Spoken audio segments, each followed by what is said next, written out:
વિધવા સ્ત્રીનું મૃત્યુ થાય ત્યારે શું ખાસ થાય છે? પાછળનું સાચું કારણ જાણીને તમે ચોંકી જશો. શું તમે ક્યારેય વિચાર્યું છે કે જ્યારે કોઈ વિધવા સ્ત્રીનું મૃત્યુ થાય છે ત્યારે તેના અંતિમ સંસ્કારમાં કેટલીક ખાસ રીતો કેમ કરવામાં આવે છે?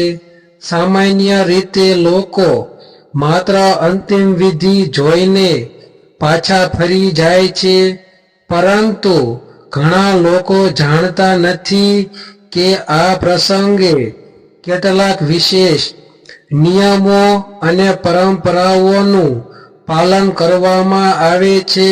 પ્રશ્ન એ છે કે આ નિયમો કેમ બનાવવામાં આવ્યા અને તેની પાછળ શું વિચાર છે? ભારતીય પરંપરામાં સ્ત્રીના જીવનના વિવિધ તબક્કાઓને અલગ રીતે માન આપવામાં આવ્યું છે. લગ્નિત સ્ત્રી, વિધવા સ્ત્રી અને વૃદ્ધાવસ્થાની સ્ત્રી દરેક અવસ્થાની પોતાની સામાજિક અને ધાર્મિક ઓળખ છે. જ્યારે કોઈ વિધવા સ્ત્રી મૃત્યુ પામે છે ત્યારે તેના અંતિમ સંસ્કારમાં કેટલીક રીતો એવી હોય છે જે સામાન્ય રીતે અન્ય સ્ત્રીઓ માટે કરવામાં આવતી નથી. આ બાબત ઘણા લોકોને અચંબામાં મૂકે છે. ઘણા લોકો એવું પણ પૂછે છે કે શું વિધવા સ્ત્રી માટે અંતિમ વિધિ અલગ હોય છે? શું તેના વસ્ત્રો, સજાવટ અથવા વિધિમાં કોઈ ખાસ ફેરફાર થાય છે? વડીલો કહે છે કે આ પરંપરાઓનો સંબંધ સ્ત્રીના જીવનના સંસ્કાર અને તેના આધ્યાત્મિક સ્થાન સાથે જોડાયેલો છે.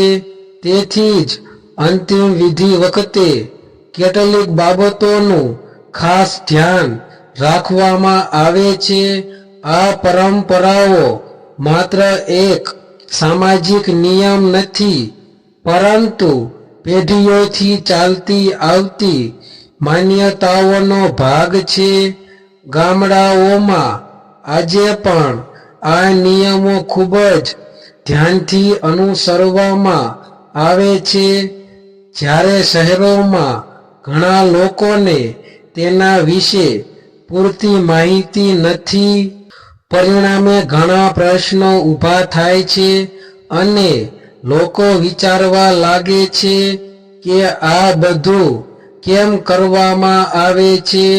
આ વિડીયોમાં આપણે શાંતિપૂર્વક સમજવાનો પ્રયાસ કરીશું કે જ્યારે વિધવા સ્ત્રીનું મૃત્યુ થાય છે ત્યારે કઈ ખાસ રીતો કરવામાં આવે છે અને તેની પાછળ શું પરંપરાગત વિચાર છે.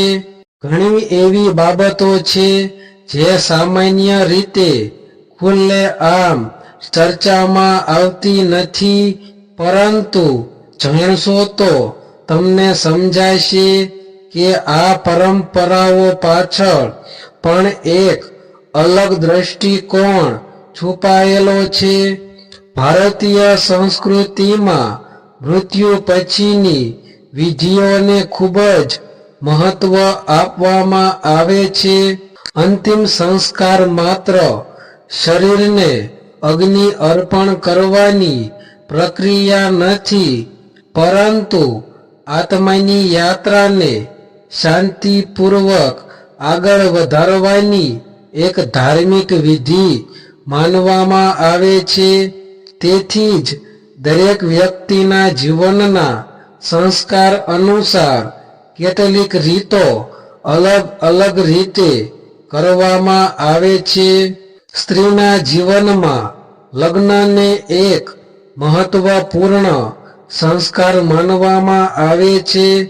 લગ્ન પછી સ્ત્રીનું સામાજિક સ્થાન બદલાઈ જાય છે અને તેના જીવન સાથે ઘણા નવા નિયમો અને પરંપરાઓ જોડાય છે.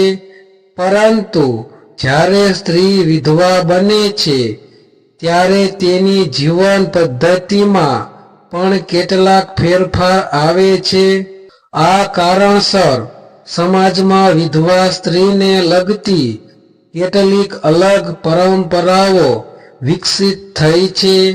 જ્યારે કોઈ વિધવા સ્ત્રીનું મૃત્યુ થાય છે ત્યારે તેના અંતિમ સંસ્કારમાં પણ કેટલીક બાબતોનું ખાસ ધ્યાન રાખવામાં આવે છે.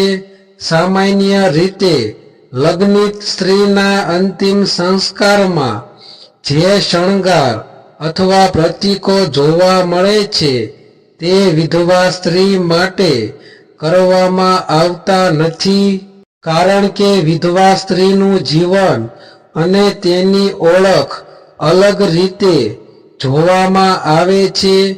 આ પરંપરાઓનો મુખ્ય હેતુ કોઈ ભેદભાવ કરવો નથી, પરંતુ જીવનના સંસ્કારોને આધારે વિધિઓને અનુસરવાનો છે, એવું વડીલો માને છે.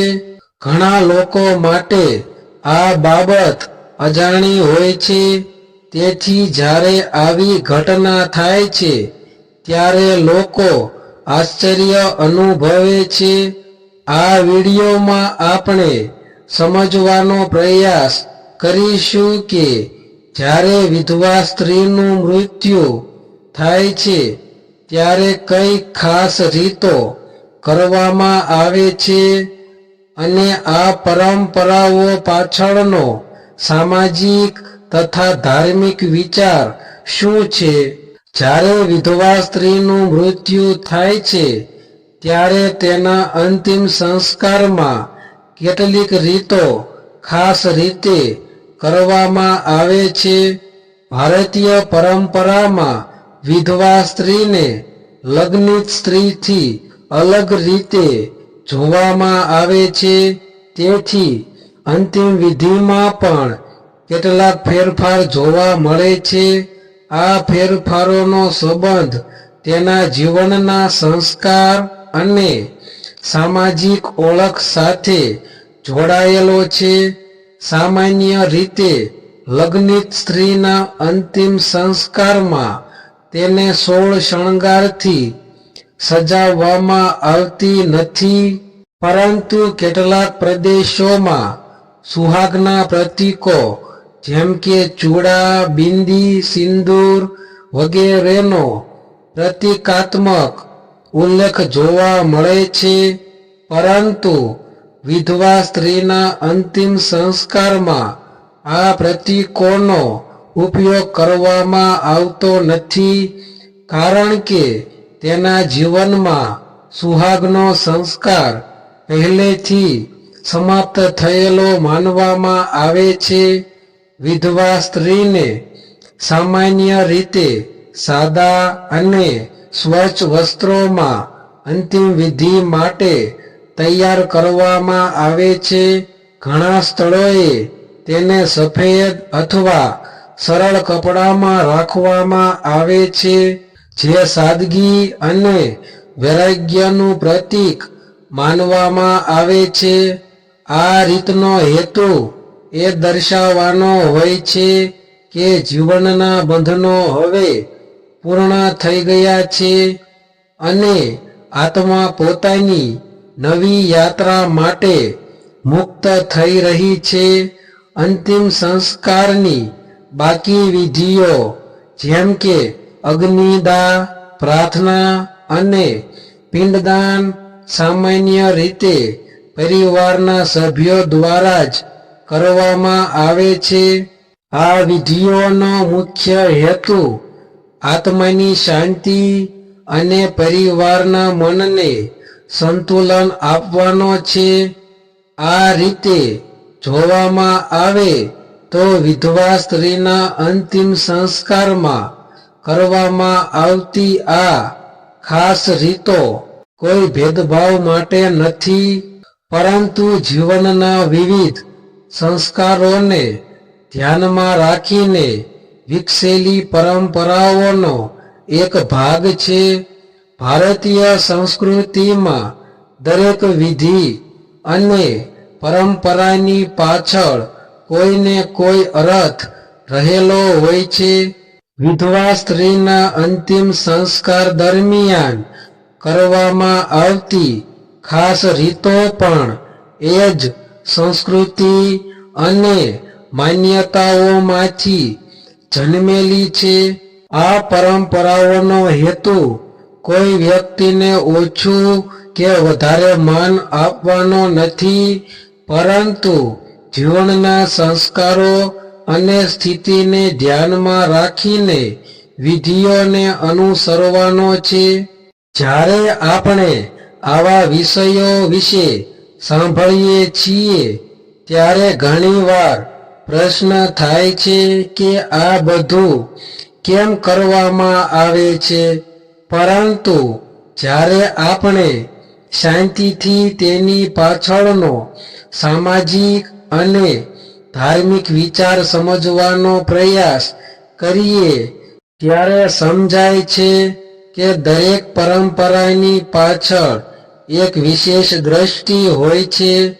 પેઢીઓથી ચાલતી આવતી આ રીતો સમાજને સંસ્કૃતિ સાથે જોડીને રાખવામાં મદદ કરે છે.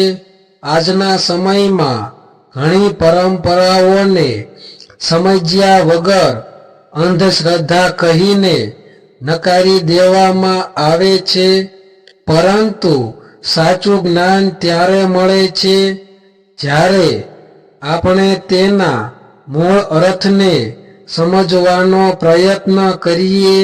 મૃત્યુ પછીની વિધિઓનો મુખ્ય હેતુ આત્માની શાંતિ અને પરિવારના સભ્યોને માનસિક સંતુલન આપવાનો છે.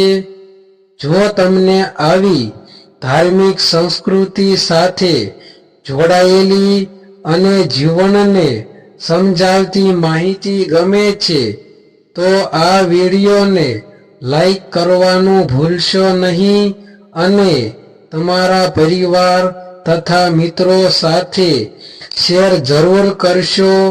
આવી જ રસપ્રદ અને શાસ્ત્ર આધારિત માહિતી માટે અમારી ચેનલ લાઈફ ચેન્જિંગ 9192 ને હમણાં જ સબસ્ક્રાઇબ કરો અને બેલ આઇકન દબાવો, જેથી આવનાર દરેક નવી વિડીયો તમને સૌપ્રથમ મળી શકે. ફરી મળીએ એક નવા વિષય અને નવા જ્ઞાન સાથે.